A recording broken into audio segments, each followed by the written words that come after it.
ನಮಸ್ಕಾರ. ಇವತ್ತಿನ video mutual ಫಂಡ್ಗಳಲ್ಲಿ ಹಣ ಹೂಡಲು ಈ 6 ವಿಷಯಗಳನ್ನು ಗಮನಿಸಿ. ನಾನು ಡಾಕ್ಟರ್ ಭರತ್ ಚಂದ್ರ. ವಿಡಿಯೋಗಳ ಉದ್ದೇಶ ಕನ್ನಡಿಗರ ಫೈನಾನ್ಷಿಯಲ್ ಎಜುಕೇಶನ್. ಶೇರ್ನಲ್ಲಿ ಹಣ ಹೂಡೋದು ಬಹಳ ಸರಳ ಅಂತಂದ್ರೆ ಫಂಡಮೆಂಟಲ್ ಅನಾಲಿಸಿಸ್, ಟೆಕ್ನಿಕಲ್ ಅನಾಲಿಸಿಸ್ ಅನ್ನ ಕರಗತ ಮಾಡ್ಕೊಳ್ಳೋದು. ಆದರೆ ಮ್ಯೂಚುವಲ್ ಫಂಡಲ್ಲಿ ಫಂಡಮೆಂಟಲ್ ಅನಾಲಿಸಿಸ್ ಅನ್ನುವುದಿಲ್ಲ. ಆದ್ದರಿಂದ ಮ್ಯೂಚುವಲ್ ಫಂಡಲ್ಲಿ ಹಣ ಹೂಡೋದು ಸ್ವಲ್ಪ ಕಠಿಣ ಅನಿಸ್ಬೋದು ಬಹಳಷ್ಟು ಜನಕ್ಕೆ. ಯಾಕಂದ್ರೆ ಸಿಕ್ಕಾಪಟ್ಟೆ ವೆರೈಟಿಯ ಮ್ಯೂಚುವಲ್ ಫಂಡ್ಸ್ ಇದ್ದಾವೆ. ಜನರು ಷೇರು ಮಾರುಕಟ್ಟೆಯಲ್ಲಿ ಹಣವನ್ನು ಗಳಿಸಬೇಕು ಅಂತಂದ್ರೆ ಡೈರೆಕ್ಟ್ ಆಗಿ ಸ್ಟಾಕ್ ಅಲ್ಲೂ ಹಾಕ್ಬೋದು, ಮ್ಯೂಚುವಲ್ ಫಂಡ್ ಹಾಕ್ಬೋದು. ಆದರೆ ಒಳ್ಳೆ ಹಣವನ್ನು ಗಳಿಸಬೇಕು ಅಂತಂದ್ರೆ ನಿಮ್ಮಲ್ಲಿ ಒಳ್ಳೆಯ ನಾಲೆಜ್ ಇರಬೇಕು. ಉದಾಹರಣೆಗೆ ಮ್ಯೂಚುವಲ್ ಫಂಡ್ಗಳಲ್ಲಿ ಯಾವ ವಿಷಯಗಳನ್ನು ನೋಡಿ ಹಣವನ್ನು ಹಾಕಬೇಕು ಅಂತ ಹೇಳಿ ಇವತ್ತು ಒಂದು ವಿಡಿಯೋ ಮಾಡಿದ್ದೇವೆ. ಯಾಕಂದ್ರೆ ಬಹಳಷ್ಟು ಜನರು ಇದರ ಬಗ್ಗೆ ನಮ್ಮ ಹತ್ರ ಪ್ರಶ್ನೆ ಕೇಳ್ತಾ ಇದ್ರು. ಮೊದಲನೆಯ factor, understand your investment goals. ನಿಮಗೆ ಇನ್ವೆಸ್ಟ್ಮೆಂಟ್ ಗೋಲ್ ಏನು ಅಂತ ಗೊತ್ತಿಲ್ಲದ್ರೆ ನೀವು ಯಶಸ್ಸನ್ನು ಕಾಣೋದು ಕಷ್ಟ. Long term wealth creation, regular income, ಇಲ್ಲ capital preservation. Based on that ನೀವು ಫಂಡ್ ಕ್ಯಾಟಗರಿನ ಸೆಲೆಕ್ಟ್ ಮಾಡಬೇಕಾಗ್ತದೆ. ಉದಾಹರಣೆಗೆ ಒಂದಷ್ಟು ಶಾರ್ಟ್ ಲಿಸ್ಟ್ ಮಾಡಿ ನಿಮ್ಮ ಮುಂದೆ ಜನರಲೈಸ್ ಮಾಡಿ ಹೇಳ್ತಾ ಇದ್ದೀನಿ. For long term wealth creation equity fund ಅಲ್ಲಿ ಹಣ ಹಾಕಬೇಕು. ಫಾರ್ ರೆಗ್ಯುಲರ್ ಇನ್ಕಮ್ SWP ಅಥವಾ systematic withdrawal plan from debt and hybrid fund. Capital preservation ಅಂದ್ರೆ ನನ್ನ ಹಣ ಕಮ್ಮಿ ಆಗಬಾರ್ದು, ಜಾಸ್ತಿ ಆಗದಿದ್ದು ಪರವಾಗಿಲ್ಲ ಅಂತಂದ್ರೆ ಡೆಟ್ ಅಥವಾ ಲೋ ರಿಸ್ಕ್ ಹೈಬ್ರಿಡ್ ಫಂಡ್. ಈಗ ಎರಡನೆಯ ಫ್ಯಾಕ್ಟರ್, ಮ್ಯೂಚುವಲ್ ಫಂಡ್ ಅಲ್ಲಿ ಹಣವನ್ನು ಹಾಕುವ ಮುಂಚೆ ನೀವು ಗಮನಿಸಬೇಕಾದದ್ದು ಅಸೆಸ್ ಯುವರ್ ರಿಸ್ಕ್ ಅಪಿಟೈಟ್. ಬೇರೆ ಬೇರೆ ಮ್ಯೂಚುವಲ್ ಫಂಡಿಗೆ ಬೇರೆಯದೇ ಆದಂತ ರಿಸ್ಕ್ ಲೆವೆಲ್ ಇದೆ. ಉದಾಹರಣೆಗೆ ಸೇಬಿಯವರು ಕಡ್ಡಾಯ ಮಾಡಿದ್ದಾರೆ, ಮ್ಯೂಚುವಲ್ ಫಂಡ್ ಅವರು ಡಿಸ್ಕ್ಲೋಸ್ ಮಾಡಬೇಕು ಯಾವ ತರದ ರಿಸ್ಕ್ ಇದೆ ಈ ಪರ್ಟಿಕ್ಯುಲರ್ ಮ್ಯೂಚುವಲ್ ಫಂಡ್ ಅಲ್ಲಿ. ಉದಾಹರಣೆಗೆ ಲೋ, ಮಾಡರೇಟ್, ಹೈ ರಿಸ್ಕ್ ಇತ್ಯಾದಿ ಒಂದು 7 ಕ್ಯಾಟಗರಿನ ತಯಾರು ಮಾಡಿದ್ದಾರೆ. ಈಕ್ವಿಟಿ ಫಂಡ್ಸ್ ಅಲ್ಲಿ ಹೈಯರ್ ರಿಸ್ಕ್ ಇದೆ, ಆದರೆ ಜಾಸ್ತಿ ರಿಟರ್ನ್ಸ್ ಬರುವಂತ ಚಾನ್ಸಸ್ ಇದೆ ಲಾಂಗ್ ಟರ್ಮ್ ಅಲ್ಲಿ. ಆದರೆ ಡೆಟ್ ಫಂಡ್ಸ್ ರಿಲೇಟಿವ್ಲಿ ಸೇಫ್, ಅಂದರೆ ಹಣ ಕಮ್ಮಿ ಆಗ್ಲಿಕ್ಕಿಲ್ಲ, ಆದರೆ ರಿಟರ್ನ್ಸ್ ಮಾಡರೇಟ್ ಅಥವಾ ಲೋ ಆಗಿರುತ್ತೆ. ಹೈಬ್ರಿಡ್ ಫಂಡ್ ಅಲ್ಲಿ ಒಂದಷ್ಟು ಈಕ್ವಿಟಿಯಲ್ಲಿ ಇರುತ್ತೆ, ಡೆಟ್ ಇನ್ಸ್ಟ್ರೂಮೆಂಟ್ಗಳಲ್ಲಿ ಹಣ ಇರುತ್ತೆ. ಅದರಿಂದ ಎಷ್ಟು ರಿಸ್ಕ್ ಇದೆ ಅನ್ನುವಂಥದ್ದು ಎಷ್ಟು ಪೋರ್ಷನ್ ಅಥವಾ ಪ್ರಪೋರ್ಷನ್ ಈಕ್ವಿಟಿ ಫಂಡ್ ಅಲ್ಲಿ ಹಣವನ್ನು ಹಾಕಿದ್ದಾರೆ ಅನ್ನುವುದರ ಮೇಲೆ. ನೀವು ಹೈಬ್ರಿಡ್ ಫಂಡ್ ಅಲ್ಲಿ ಹಣವನ್ನು ಹಾಕುವ ಮುಂಚೆ ಅವರು ಎಷ್ಟು ಈಕ್ವಿಟಿಯಲ್ಲಿ ಹಣ ಹಾಕಿದ್ದಾರೆ ಅನ್ನೋದನ್ನು ನೋಡಿಯೇ ಹಣ ಹಾಕಬೇಕು. ಯಾಕಂತಂದ್ರೆ ನಿಮ್ಮ ರಿಸ್ಕ್ ಅಪಿಟೈಟ್ಗೆ ಅನುಗುಣವಾಗಿ.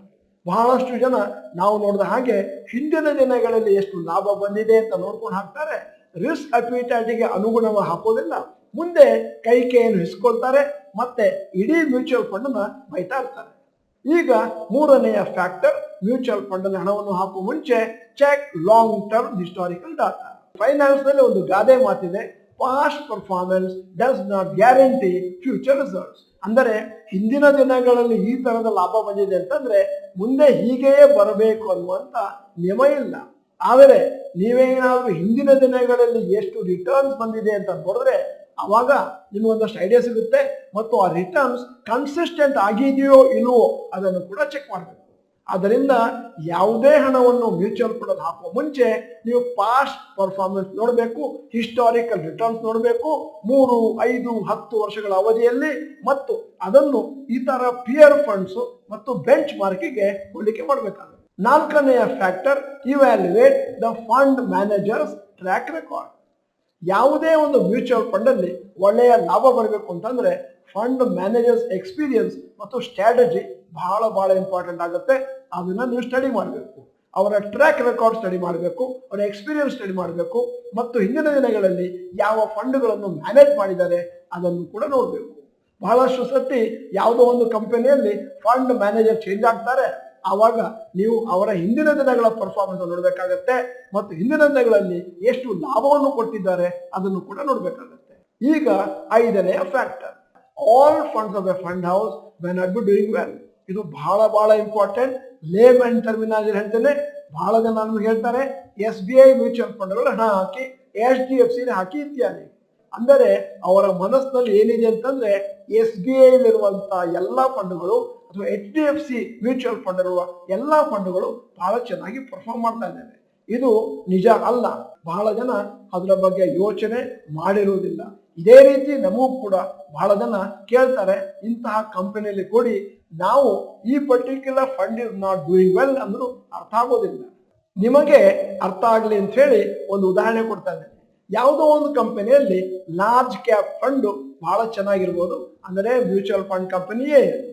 ಆದರೆ ಮ್ಯೂಚುವಲ್ ಫಂಡ್ ಎ ಕಂಪನಿಯಲ್ಲಿ ಮಿಡ್ ಕ್ಯಾಪ್ ಫಂಡ್ ಅಥವಾ ಸ್ಮಾಲ್ ಕ್ಯಾಪ್ ಫಂಡ್ಗಳು ಚೆನ್ನಾಗಿ ಪರ್ಫಾರ್ಮ್ ಮಾಡದೇ ಇರಬಹುದು. ಅದರಿಂದ ಪ್ರತಿಯೊಂದನ್ನು ಕೂಲಂಕುಷವಾಗಿ ನೋಡಬೇಕಾಗುತ್ತೆ.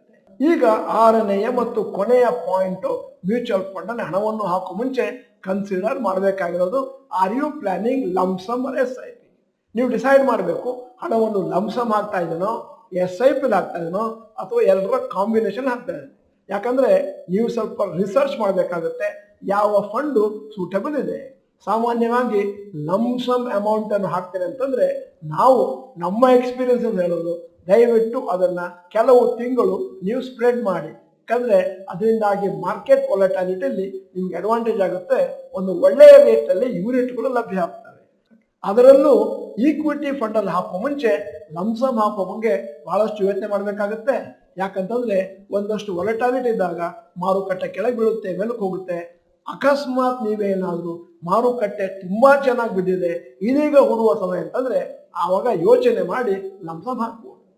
ಬಹಳಷ್ಟು ಜನರ ಮನಸ್ಸಿನಲ್ಲಿರುವಂತ ಒಂದು ಮಾತನ್ನು ನಾನು ಪಬ್ಲಿಕ್ ಆಗಿ ಹೇಳ್ತೇನೆ, ಮ್ಯೂಚುವಲ್ ಫಂಡ್ ಅಲ್ಲಿ ಹಣವನ್ನು ಹಾಕೋದು ಬಹಳ ಈಸಿ. ಆದರೆ ಬೇಕಾದಷ್ಟು ಸ್ಕೀಮ್ ಇದೆ, ವಾಲಟೈಲಿಟಿ ಇದೆ, ಬೇಕಾದಷ್ಟು ಕಂಪನಿಗಳಿದಾವೆ, ತುಂಬಾ ಚಾಯ್ಸಸ್ ಇರೋದ್ರಿಂದ ತುಂಬಾ ಕನ್ಫ್ಯೂಷನ್ ಇರುತ್ತೆ. ಯಾವುದು ನಿಮಗೆ ಸೂಟೇಬಲ್ ಅಂತ ಚೆಕ್ ಮಾಡಬೇಕು, ಮಾನಿಟರ್ ಮಾಡಬೇಕಾಗುತ್ತೆ. ಇವತ್ತಿನ ವಿಡಿಯೋದ ಕೊನೆಯಲ್ಲಿ ಒಂದು ಪ್ರಶ್ನೆ ಕೇಳ್ತಾ ಇದ್ದೇನೆ. ನೀವು ಒಂದಷ್ಟು ಹಣವನ್ನು ಮ್ಯೂಚುವಲ್ ಫಂಡ್ ಅಲ್ಲಿ ಹಾಕಿರ್ಬೋದು. ಯಾವ ಟೈಪ್ ಆಫ್ ಮ್ಯೂಚುವಲ್ ಫಂಡ್ ಅಲ್ಲಿ ನೀವು ಹಣವನ್ನು ಹಾಕಿದ್ದೀರಿ ಅಂತ ದಯವಿಟ್ಟು ಟೈಪ್ ಮಾಡಿ. ನೀವು ಡಾಕ್ಟರ್ ಭರತ್ ಚಂದ್ರ ಇನ್ಸ್ಟಿಟ್ಯೂಟ್ ಕನ್ನಡ ಚಾನೆಲ್ ಮೆಂಬರ್ ಅಲ್ಲ ಅಂತಂದ್ರೆ ಇದೀಗ ಸಮಯ, ಸಬ್ಸ್ಕ್ರಿಪ್ಷನ್ ಬಟನ್, ಬೆಲ್ ಐಕಾನ್ ಒತ್ತಿ. ವಿಡಿಯೋ ಚೆನ್ನಾಗಿದ್ರೆ ಲೈಕ್ ಬಟನ್ ಒತ್ತೋದನ್ನು ಮರಿಬೇಡಿ. ವಿಡಿಯೋನ ನಿಮ್ಮ ಎಲ್ಲಾ ಸ್ನೇಹಿತರಿಗೂ ಫಾರ್ವರ್ಡ್ ಮಾಡಿ. ವಿಡಿಯೋನ ಸಂಪೂರ್ಣವಾಗಿ ನೋಡಿದ್ದಕ್ಕೆ ಧನ್ಯವಾದಗಳು. ನಮಸ್ಕಾರ.